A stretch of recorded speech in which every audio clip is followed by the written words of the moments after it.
गोविंदाय नमो नमः। श्री कृष्णाय नमो नमः।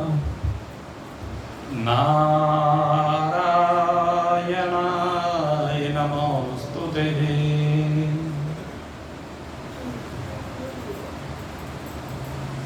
परमार्थ पथ पर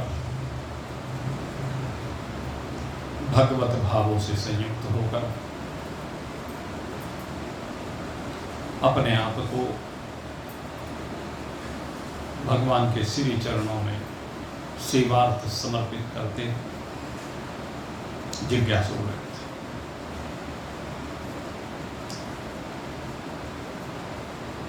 आइए आज हम इस श्रीमद् भगवद गीता के 9वें अध्याय का शुभारंभ करने जा रहे हैं। ये जो 9वां अध्याय है, राजविद्या राजगुह्य योग के नाम से प्रसिद्ध यह अध्याय है। इसमें भगवान श्री कृष्ण जो 7वां अध्याय ज्ञान विज्ञान योग है, उस 7वें अध्याय में जो ज्ञान प्रदान कर रहे थे, उस ज्ञान के क्रम को ही इसमें आगे बढ़ाया गया है।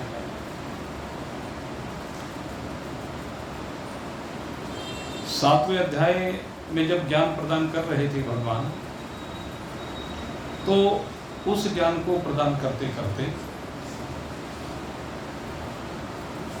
अर्जुन ने बीच में प्रश्न कर दिया, और 7 प्रश्न किए, आप जानते हैं। और वो जो 7 प्रश्न किए, 6 प्रश्नों का तो भगवान ने बिल्कुल संक्षेप में उत्तर दिया, लेकिन 7वें प्रश्न का उत्तर, जो कि जीव की गति से संबंध रखता है, उसका उत्तर बहुत विस्तार के साथ दिया। अब उन 7 प्रश्नों का उत्तर देने के बाद भगवान पुनः विषय को वहीं से जोड़ करके चल रहे हैं। जो 7वें अध्याय में ज्ञान विज्ञान के संदर्भ में भगवान चर्चा कर रहे थे, उसी ज्ञान को अब आगे भगवान बढ़ा रहे। ओम श्री परमात्मने नमः। अथ 9मोऽध्यायः। श्री भगवानुवाच। इदं ते गुह्यतमं परवक्ष्याम्यनसूयवे ज्ञानं विज्ञानसहितं यज्ञात्वा मोक्षसे शुभाम्। राजविद्या राजगुह्यं पवित्रमिदमुत्तमं प्रत्यक्षावगमं धर्मं सुसुखं कर्तुमव्ययम्। श्रद्धानः पुरुषः धर्मस्यास्य परन्तपः प्राप्य मां निवर्तन्ते मृत्यु संसार वर्तमनि। भगवान कहते हैं, हे अर्जुन, अब मैं तेरे प्रति उस ज्ञान को और विज्ञान को भली भांति कहूंगा। अभी तक प्रारंभ किया था, अब कहते हैं कि भली भांति कहूंगा, अर्थात और अधिक स्पष्ट करके भगवान कहना चाहते हैं। लेकिन भगवान ने एक बात कही कि ये गुह्य ज्ञान है। गुह्य ज्ञान किसे कहते हैं? जो गुप्त रखने के योग्य, गोपनीय होता, हर एक के सामने प्रकट नहीं किया जाता। जैसे किसी सेठ जी से कोई व्यक्ति पूछे कि तेरे पास कितनी संपत्ति है या तेरी कितनी आमदनी है, तो बता देगा क्या? एक सामान्य व्यक्ति तो बता देगा भाई इतने रुपए की पगार मिलती है जी, बस क्या करें। लेकिन किसी बड़े व्यापारी से आप पूछिए तो वो ये नहीं बताएगा कि मेरी कितनी आमदनी है। पहली तो बात ये होती है कि व्यापारी को खुद ये पता नहीं होता कि मेरी आमदनी वास्तव में कितनी है, ये भी फैक्ट है। दूसरी बात है कि ये हर एक के सामने प्रकट करने का विषय नहीं है, ये गोपनीय विषय है। इसलिए वो कह देता है भाई भगवान की कृपा है, ठीक से गुजारा हो रहा है, बढ़िया गुजारा हो रहा है, इस तरह के शब्द कहेगा। ये नहीं बताएगा कि मेरी आमदनी लाख रुपए महीना है, 2 लाख रुपए महीना, 10 लाख रुपए महीना है, करोड़ है, अरबों में है। ये मत सोचना कि मैं अरबों कह रहा हूँ तो अरबों में नहीं हो सकती। भाई बड़े बड़े सेठ ऐसे हैं वो तो अरबों भी कमा सकते हैं, लेकिन कोई बताएगा नहीं। अपनी आमदनी को गुप्त रखना होता है। किसी के अंदर दुर्गुण भरे हुए हों, जब दुर्गुण भरे हुए होते हैं तो दुर्गुणों के भरे हुए होने पर कोई उससे पूछे या कोई उसे कहे, या किसी के बेटे में दोष हों और कोई उससे कहे कि भाई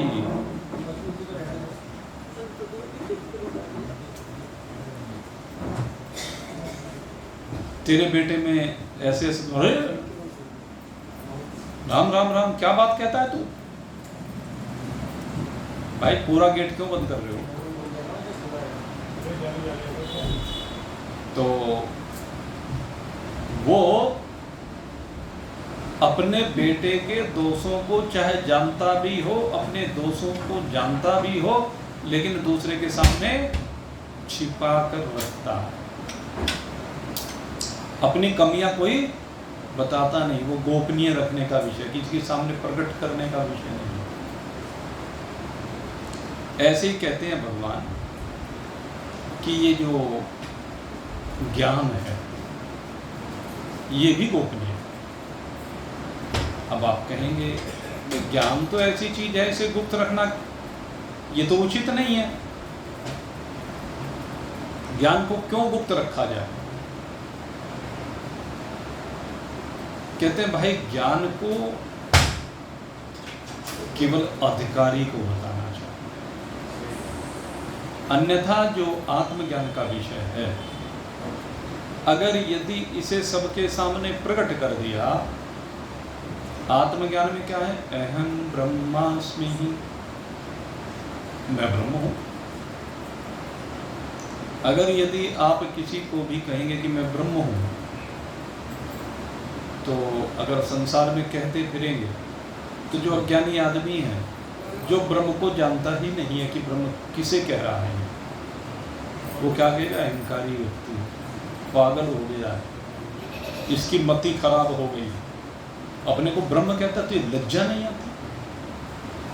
जैसे एक फकीर था और वो फकीर कहता था कि अनल हक मैं खुदा हूं, मैं खुदा हूं। जब वो इस प्रकार से कहा करता था तो सब लोग सुना करते, कहते पागल है, काफिर है।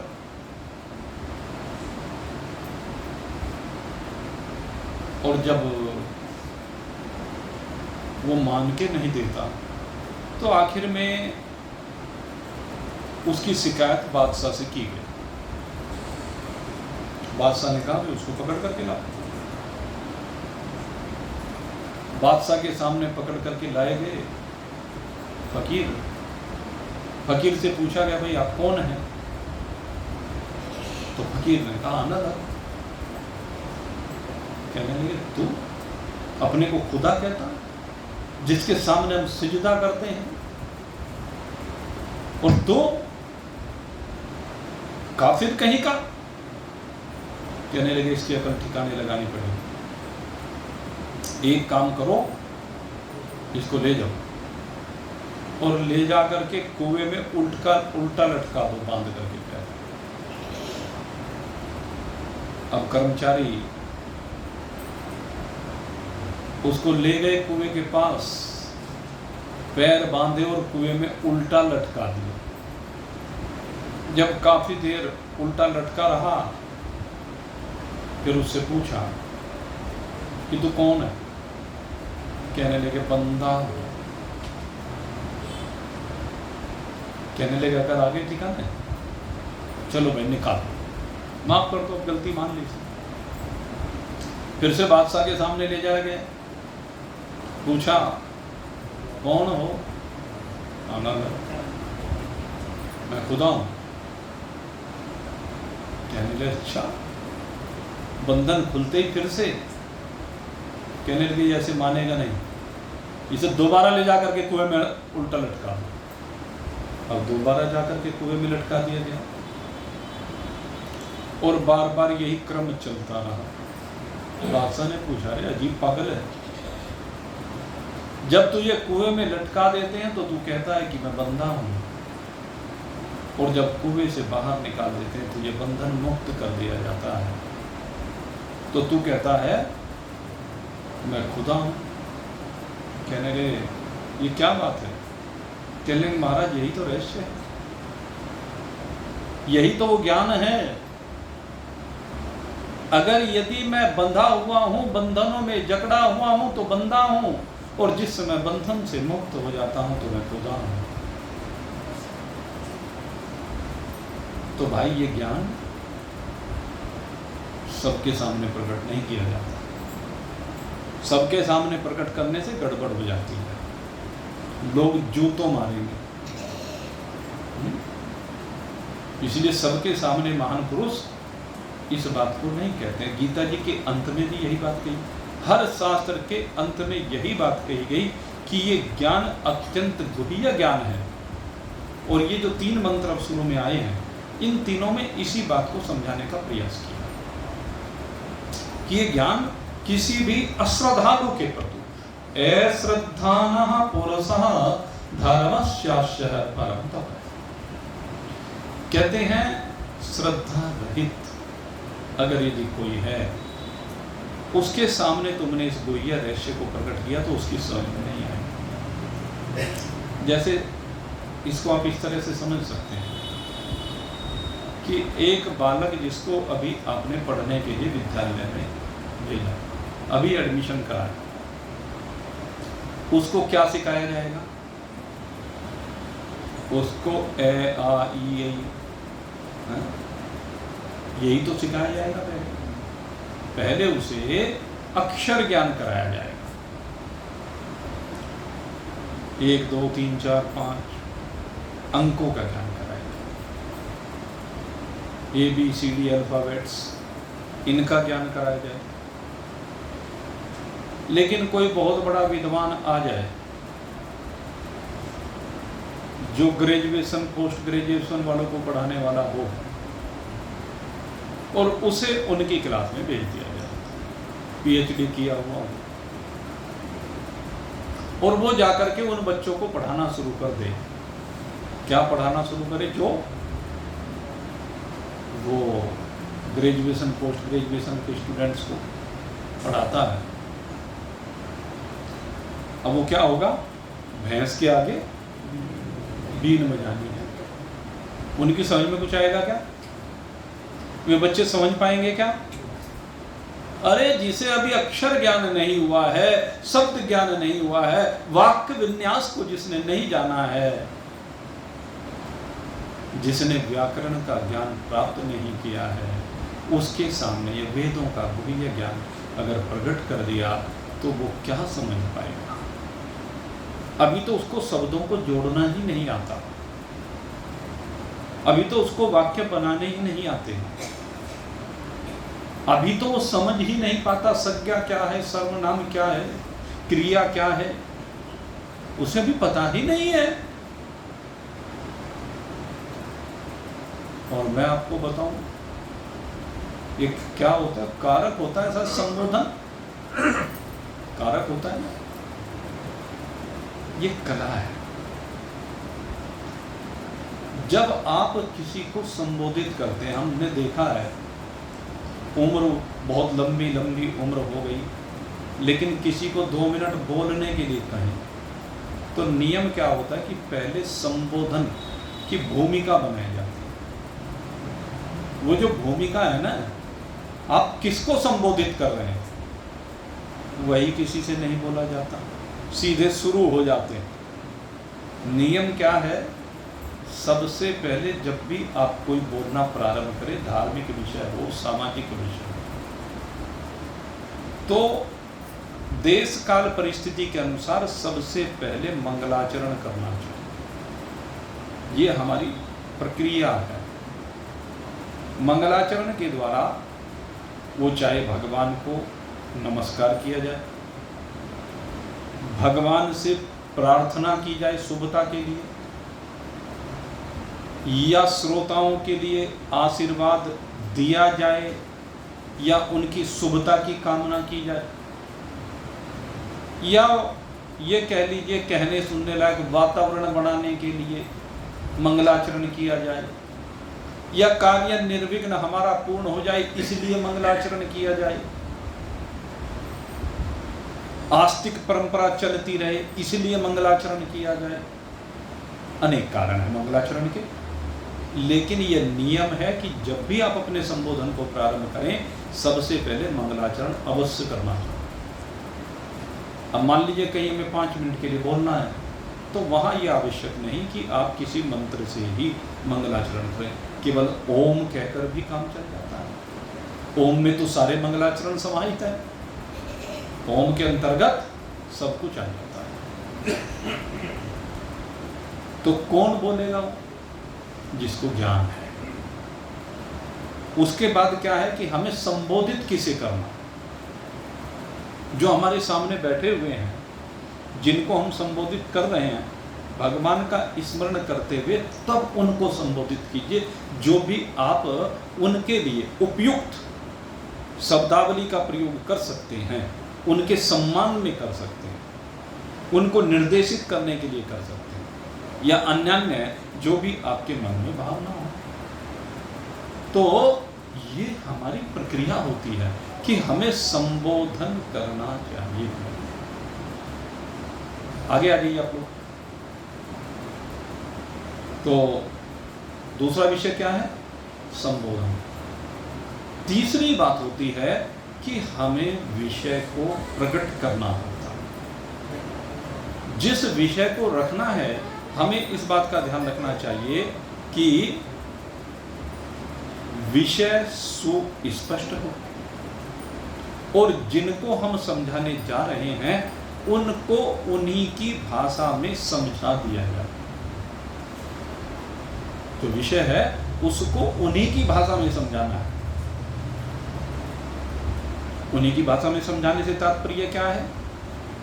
मान लीजिए संतों की सभा में बैठे हुए हैं, विद्वानों की सभा में बैठे हुए हैं, तो अगर यदि वहाँ सब संस्कृत के जानने वाले हैं तो वहाँ पर संस्कृत भाषा का प्रयोग करते हुए आप अपना वक्तव्य रख सकते हैं।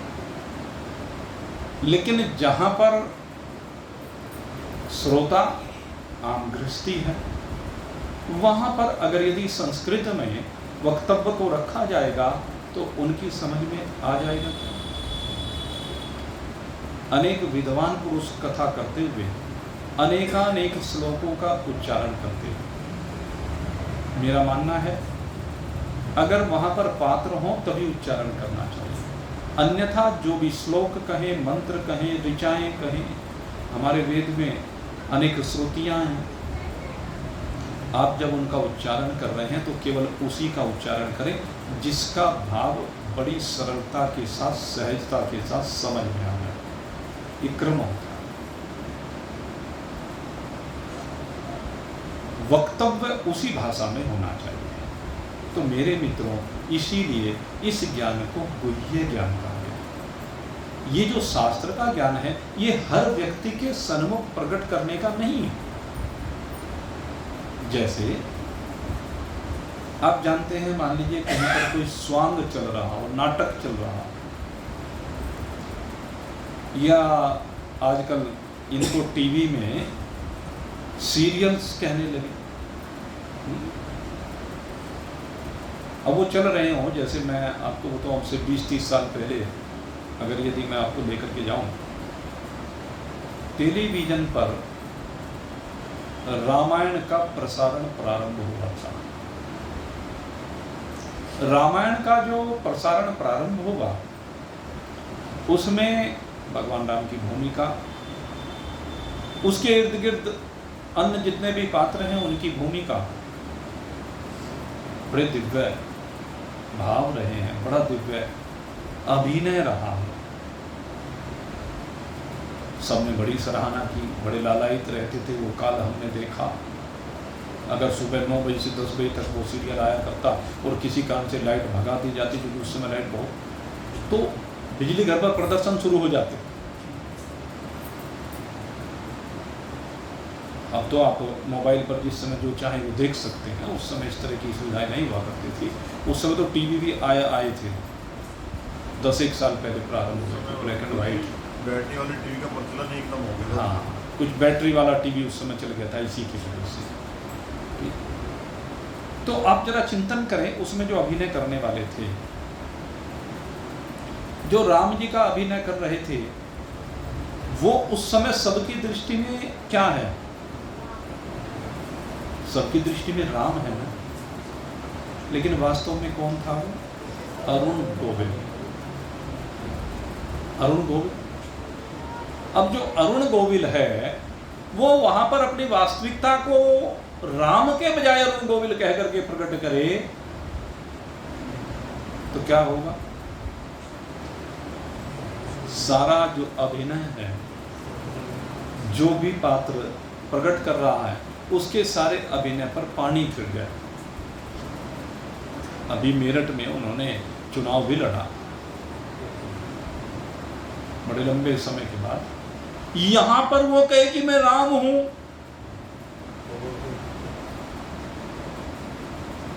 चिंतन कीजिए मेरे मित्रों, जब अभिनय कर रहे हैं, तो भगवान का भी जब अभिनय होता है,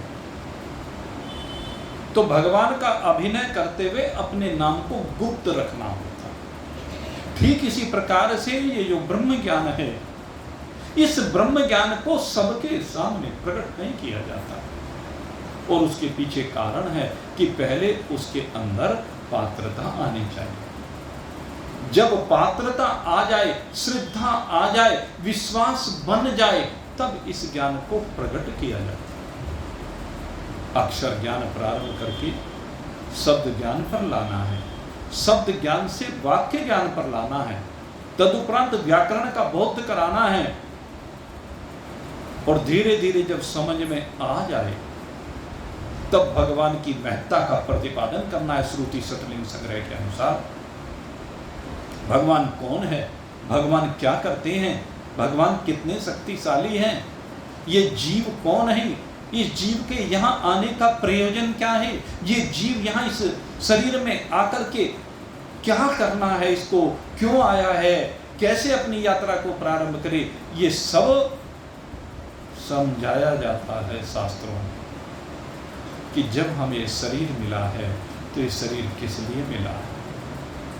ये जीव इस शरीर में कुछ समय के लिए यात्रा करने के लिए आया। ये जीव इस शरीर में बैठ करके अब यात्रा कैसी करे? एक तो सामान्य मनुष्यों की यात्रा होती है, और वह यात्रा कैसी होती है? कहते हैं पशुवत यात्रा होती है। अधिकांश मनुष्य जो इस शरीर को धारण भी कर रहे हैं, लेकिन इस शरीर को धारण करने के बाद भी ते मनुष्य लोके भूमि भार होता मनुष्य रूपेण मृगास चरन्ति। वे धरती का भार हैं, क्यों? क्योंकि पशुवत जीवन है। और पशुवत जीवन किसको कहते हैं? भय निद्रा आहार मैथुनम च समानी एतत् पशु भी नारायण। कहते हैं जो यहाँ पर आते हैं, आकर के पहले माता पिता उनका पालन पोषण करते हैं, कुछ बड़े होते हैं, बच्चों के साथ खेलते फिरते हैं, विद्या अध्ययन करते हैं, भौतिक विद्याओं को अर्जित करते हैं। भौतिक विद्याओं को अर्जित करने के बाद जैसे जैसे बड़े होते चले जाते हैं, फिर कुछ काम अपना सेट करते हैं। काम सेट करने से धनार्जन होता है, धनार्जन होने के बाद विवाह आदि होते हैं, फिर संतान होती है, फिर संतान का पालन पोषण होता है, उनका आगे पढ़ाई लिखाई रोजगार, फिर उनके बच्चे, फिर आगे वही प्रक्रिया, फिर आगे वही प्रक्रिया, और ऐसे ही आए और इन्हीं कामों को करते हुए, गृहस्थी का पालन करते हुए मात्र इस शरीर को छोड़ करके चले जाए। तो कहते हैं उनका तो आना ऐसा ही हुआ जैसे पशुओं का आना। लेकिन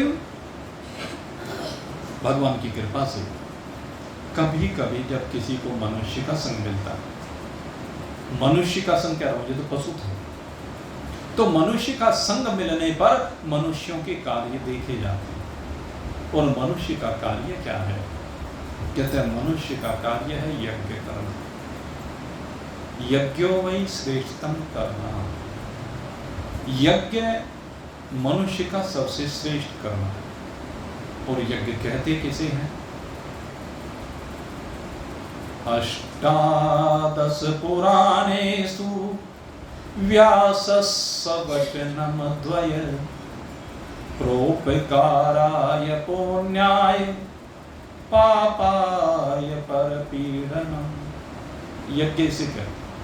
18 पुराणों में भगवान वेद व्यास जी ने जो सार निकाला, तुलसी या संसार में कर लीजिए 2 काम, तुलसी या संसार में कर लीजिए 2 काम, देने को टुकड़ा भला लेने को हरि नाम।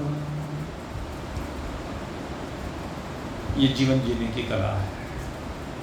आपको यज्ञ करना है।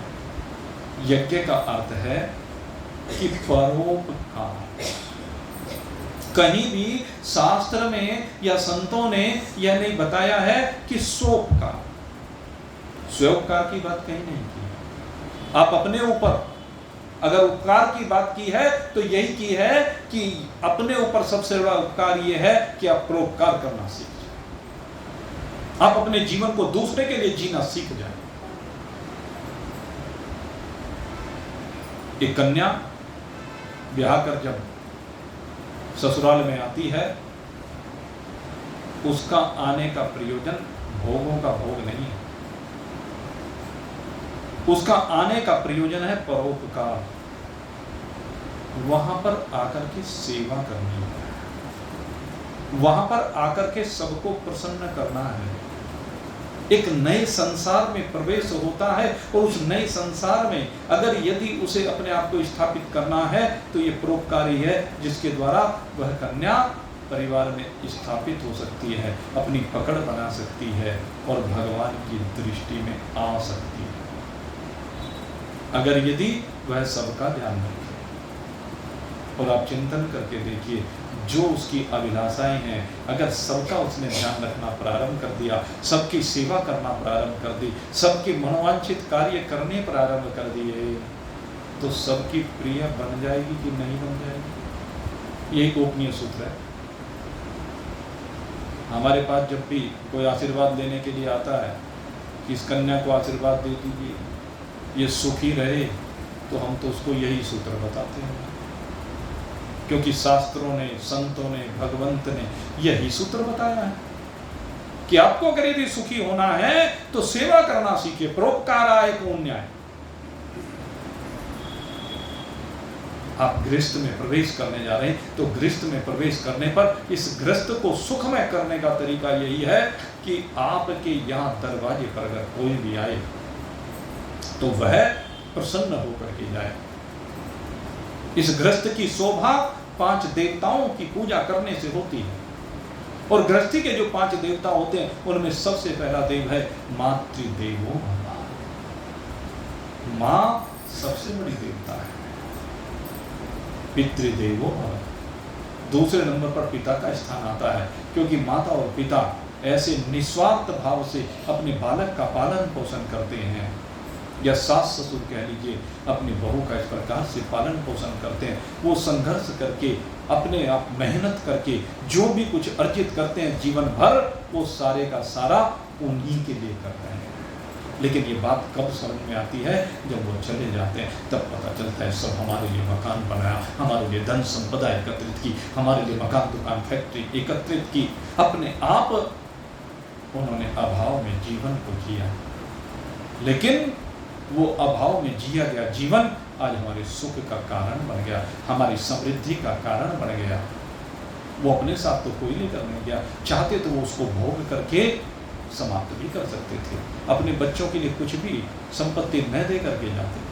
ऐसे बहुत जिनके माता पिता उल्टा ऋण दे जाते हैं, लेकिन अगर ऋण भी दे गए तो उसको भी प्रसाद समझ करके स्वीकार कर लेना चाहिए। तेरे फूलों से भी प्यार, तेरे कांटों से भी प्यार, जो भी तू भेजे सरकार, हमको वही है स्वीकार। ये सूत्र है। अगर आपने उसको स्वीकार कर लिया, पिता के ऋण को स्वीकार कर लिया और पिता के ऋण को चुका दिया ना, तो सच मानिए पितृलोक में बैठे हुए आपके पितृ प्रसन्न हो जाएंगे, और प्रसन्न होकर के आपको वो सुख मिलेगा, वो शांति मिलेगी, वो चैन मिलेगा, वो आनंद मिलेगा, जिसको शब्दों के द्वारा व्यक्त नहीं किया जा सकता। इसलिए सबसे पहले देवता माता और पिता कहे गए हैं। मातृदेवो भव, पितृदेवो भव। और तीसरे नंबर पर कहा अतिथि देवो भव। गृहस्थ की सबसे बड़ी शोभा का जो विषय है वह यह है, जब भी आपके दरवाजे पर कोई अतिथि आए, अतिथि का अर्थ केवल ये नहीं है कि आपका कोई रिश्तेदार, आपका कोई नातेदार, आपका कोई स्वजन परिजन आपके यहाँ आया है, आपने उसे ड्राइंग रूम में बैठा करके बहुत अच्छा नाश्ता कराया है, बड़ा सुंदर भोजन कराया है, बहुत अच्छी बात है, होना ही चाहिए। और एक चीज मैं और कह दूं, अगर यदि दरवाजे पर कभी कोई आपका ये जानकार गरीब आता है, तो मेरे मित्रों ध्यान रखना, उसकी गरीबत का मजाक नहीं उड़ाना है। अपितु जो सम्मान आप एक अमीर का कर रहे हैं, अमीर रिश्तेदार का कर रहे हैं, उससे 10 गुना सम्मान उसका कीजिए। अगर ऐसा आप करेंगे तो आप सच जानिए मेरे मित्रों, भगवान आपसे प्रसन्न हो जाएंगे। एक गरीब के बेटे को अगर यदि आपने अपने हाथ से 2 निवाले खिला दिए ना, वो ऐसे आशीष आपको मिलेंगे जिनकी आप कल्पना भी नहीं कर सकते। तो एक तो बात हुई इनकी, और दूसरी बात कहते हैं कि कुछ अतिथि आपके दरवाजे पर आते हैं, और वो अतिथि कभी पशु का शरीर धारण करते हैं, कभी पक्षी का शरीर धारण करते हैं, कभी किसी संत महात्मा का शरीर धारण करते हैं, कभी किसी भिखारी का शरीर धारण करके आपके दरवाजे पर आते हैं। तो मेरे मित्रों, उनकी कभी अवहेलना नहीं करनी चाहिए। जो भी अतिथि आपके दरवाजे पर आया है उसका भी सम्मान कीजिए। अरे जो जीव इस शरीर में बैठा है वैसा ही जीव उस शरीर में भी बैठा है, बस कर्मों का फर्क है कि उसके पाप कर्मों की सजा इस जीवन में उसको मिल रही है, आपके पुण्य कर्मों का फल आपको इस जीवन में मिल रहा है। लेकिन मेरे मित्रों, अगर यदि आपने उसकी अवहेलना की तो आपने भी एक पाप कमा लिया और उसकी सजा भी आगे के लिए तैयार हो गई है। और अगर यदि आपने उसका भी स्वागत किया है, उसका भी सम्मान किया है, मैं ये नहीं कहता कि अनजान व्यक्ति को आप अपने घर के ड्राइंग रूम में बैठा करके उसका स्वागत सत्कार कीजिए, आप अपने दरवाजे पर खड़े हुए भी उसका स्वागत सत्कार कर सकते हैं, उसको जल अर्पण कर सकते हैं, उसको भोजन दे सकते हैं, उसको जो भी उसकी खाने पीने की इच्छा है, अगर यदि आपने उसकी वो पूरी कर दी। अरे बेटा, हमने देखा घरों में आज कितनी खराब स्थिति हो रही है, पहले की स्थिति में और आज की स्थिति में बड़ा परिवर्तन आया है।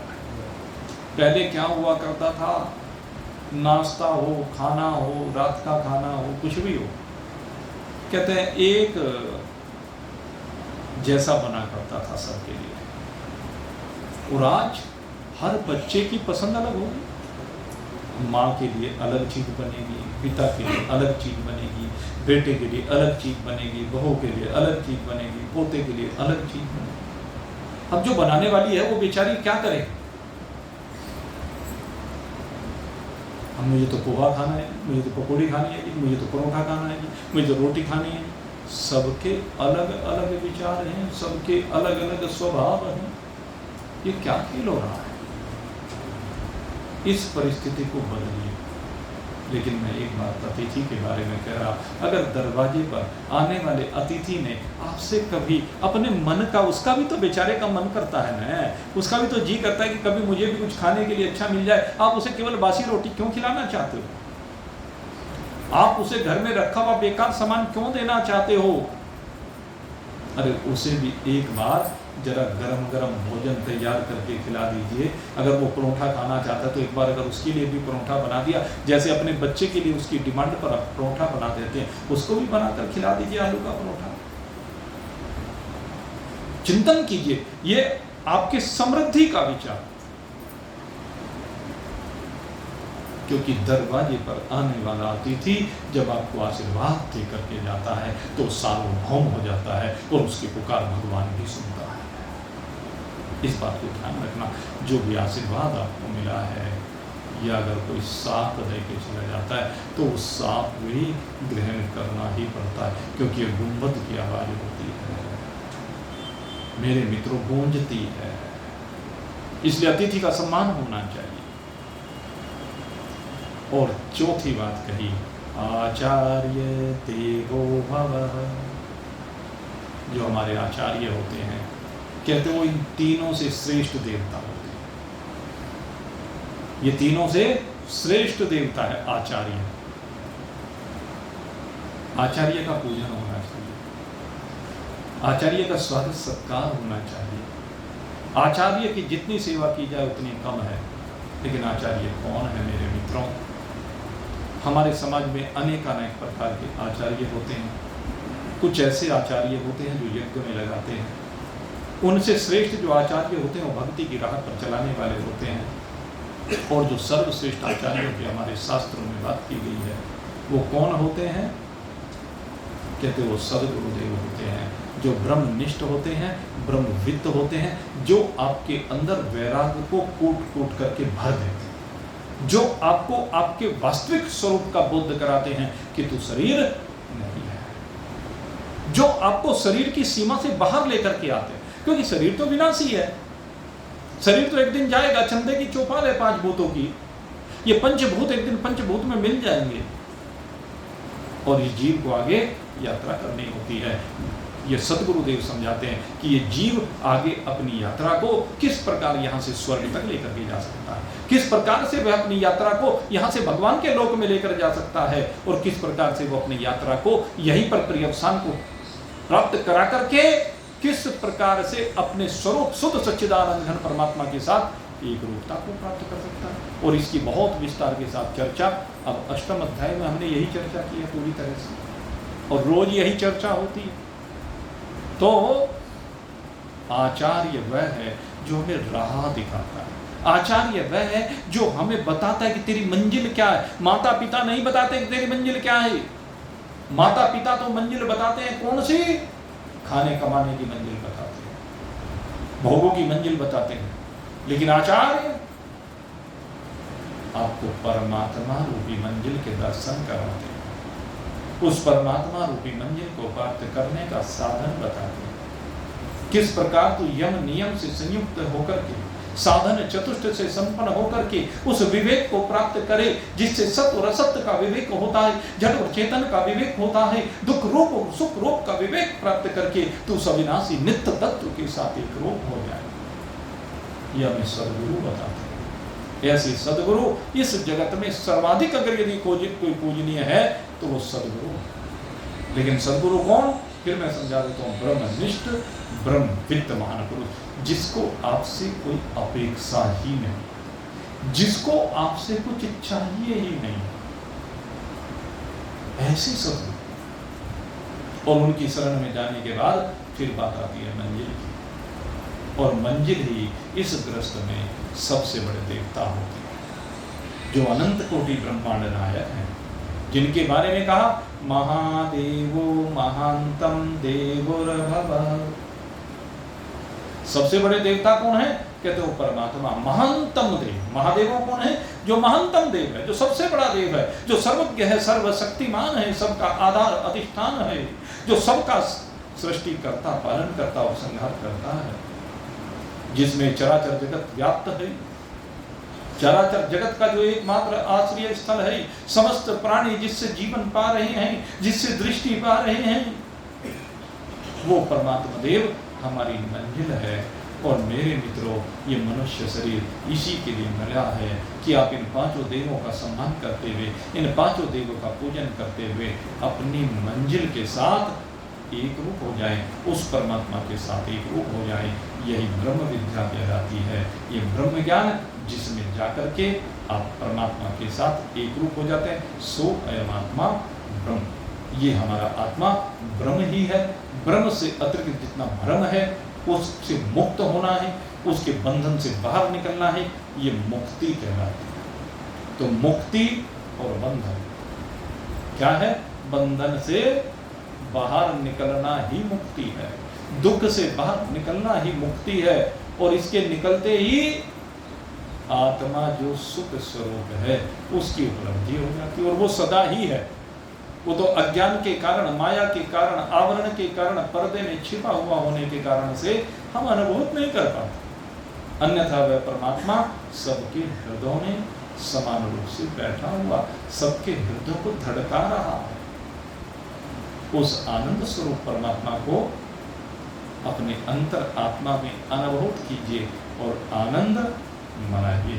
इन्हीं स्वभावों के साथ आज का ये सत्संग, जो भूमिका रूपी सत्संग 9वें अध्याय का आज प्रारंभ किया है, इस ज्ञान को अब भगवान धीरे धीरे आगे बढ़ाएंगे।